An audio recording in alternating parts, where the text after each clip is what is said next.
జై అమరావతి. ప్రజాస్వామ్యం గొప్పతనం,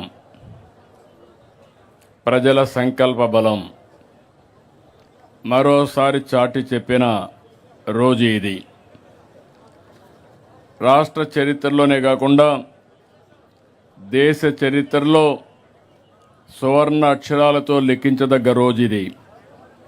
చరిత్ర ఉన్నంత వరకు అమరావతి చరిత్ర ఉంటుంది. ఆ చరిత్ర ఉన్నంత వరకు రైతుల చరిత్ర అమరావతి చరిత్రలో శాశ్వతంగా మిగులుతుందని చెప్పి కూడా నేను మీకు తెలియజేస్తున్నా. విధ్వంసకారులు అనేక కుట్రలను దాటుకుని అమరావతిని గెలిపించుకున్నాం. ప్రజా రాజధాని, ప్రజా విక్టరీగా ఈరోజు మనం నిరూపించుకోగలిగాం. ఈ సందర్భంగా అమరావతి రైతులకు, రాష్ట్ర ప్రజలందరికీ అభినందనలు, శుభాభినందనలు. మన ఆత్మ గౌరవాన్ని నిలబెట్టిన ప్రధానమంత్రి నరేంద్ర మోడీ గారికి మనస్ఫూర్తిగా ధన్యవాదాలు తెలియజేస్తున్నాను. గట్టిగా చప్పట్లు కొట్టి అభినందించండి. అమిత్ షా గారు, అందరూ కూడా కేంద్రంలో ఒకరిని కాదు అందరూ సపోర్ట్ చేసే పరిస్థితికి వచ్చారు. ఇదే ప్రాంతానికి ఇంత మునుపు కూడా వచ్చాను, ఒకసారి గుర్తు చేయడానికి.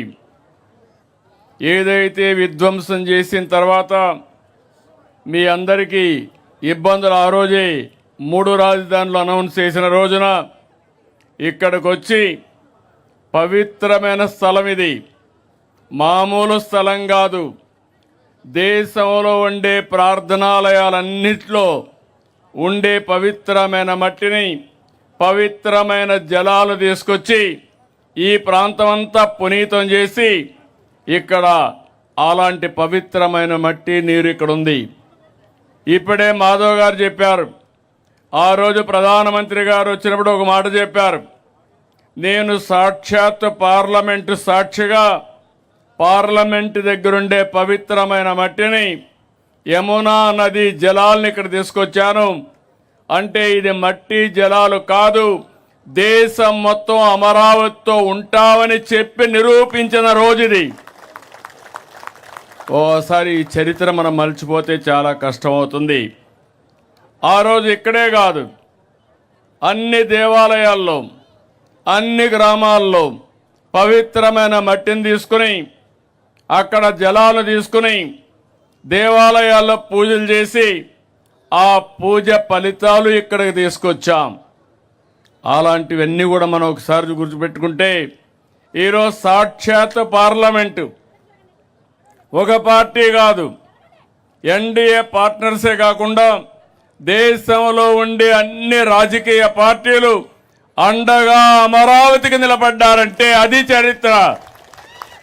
కానీ ఒకే ఒక పార్టీ, దిక్కుమాలిన పార్టీ,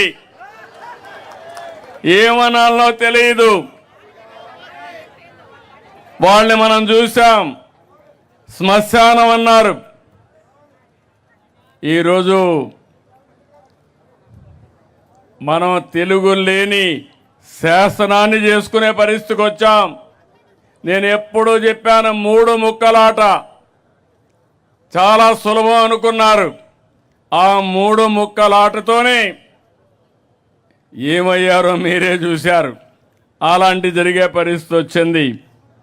ఇలాంటి పవిత్రమైన సందర్భంగా నాకు చాలా భావోద్వేగం ఉంది. మీకు ఒక నమ్మకం, ఇది ఒక రాజధాని అవుతుంది, మీ జీవితాల్లో మంచి కలుగుతుంది. అదే కాకుండా మీరు ఇక్కడ రాజధానికి భూమి ఇచ్చిన వారు శాశ్వతంగా అవుతారనే మంచి పేరు కోసం ఒక నమ్మకంతో నాకు 29,000 మంది రైతులు 33,000 ఎకరాలు స్వచ్ఛందంగా 1% లిటిగేషన్ లేకుండా ఇచ్చారు. ఆ రోజు ఈరోజు నారాయణ గారు ఇక్కడే ఉన్నారు. చెప్తే మీ దగ్గరకు వచ్చి మాట్లాడి చేశారు. ఇది అమరావతి ఒక క్యాపిటల్ కాదు, ప్రజల ఆత్మ గౌరవానికి చిహ్నం. ఇక్కడే అమరలింగేశ్వరుడు కొలువు, ఇంకో పక్క ప్రసిద్ధ బౌద్ధ స్తూపం, కృష్ణమ్మ తల్లి, దుర్గమ్మ తల్లి. ఇంతమంది అండగా ఉంటే తాత్కాలిక ఇబ్బందులు వస్తాయి కానీ అమరావతికి ఎప్పటికీ అపజయం లేదు. ఇది చరిత్ర. ఆ రోజు కూడా నేను ఆలోచించాను, ఎక్కడ రాజధాని అయితే బాగుంటుందని ఆలోచించాం. నడి బొడ్డున ఒక పక్క దక్షిణ ఆంధ్రప్రదేశ్, ఉత్తర ఆంధ్రప్రదేశ్ రెండు మధ్యలో 12 పార్లమెంట్లు వస్తే రెండు మధ్యలో వచ్చిన పార్లమెంట్ 13వ పార్లమెంట్ ఇది. 33,000 ఎకరాల భూమి, 29 గ్రామాల రైతాంగం. ఆ రోజు ఈరోజు చూస్తున్నాను మీలో ఐకమత్యం. ఈరోజు మనం గెలిచామంటే ఆ ఐకమత్యమే కారణం. అలాంటి ఈ రైతాంగాన్ని, రైతు కూలీలను అభినందిస్తున్నా. 58 రోజుల్లో మొత్తం కలిసి 54,000 ఎకరాలు పూలు చేయగలిగాం. 2019 యామారాం, చీకటి రోజులు ప్రారంభమైనాయి. 3 రాజధానులు, ఇక్కడిని ప్రజావేదికతో విధ్వంసం ప్రారంభమైంది. మా ఆడబిడ్డలను చూసా. చరిత్రలో వీర వనితల గురించి చదువుకున్నాం కానీ ఒక రాణి రుద్రమదేవిని, ఇలాంటి వీర వనితల గురించి చదువుకున్నాం కానీ నిజమైన అమరావతి చరిత్రలో మీ ప్రతాపాన్ని చూపించారు, మీ పట్టుదల చూపించారు. నా జీవితంలో ఎప్పుడూ మర్చిపోలేను. ఎన్ని అవమానాలు పడ్డారు నేను చూశాను మిమ్మల్ని. ఆ రోజు నేను, మా మిస్సెస్ వస్తే, భువనేశ్వర్ గారు వస్తే, మీ యొక్క ఆవేదన చూసి, మీరు చేసిన త్యాగం చూసి ఉన్న పళంగా నాకు కూడా చెప్పలేదు. 2 గాజులుంటే తీసి మీ ఉద్యమానికి సంఘీభావంగా ఇచ్చారు. వారొక్కరే కాదు, చాలామంది ముందుకు వచ్చారు. ఎక్కడెక్కడో ఉండే ఎన్ఆర్ఐస్ ముందుకు వచ్చారు. ఆ రోజు చాలా సమస్యలు వచ్చాయి.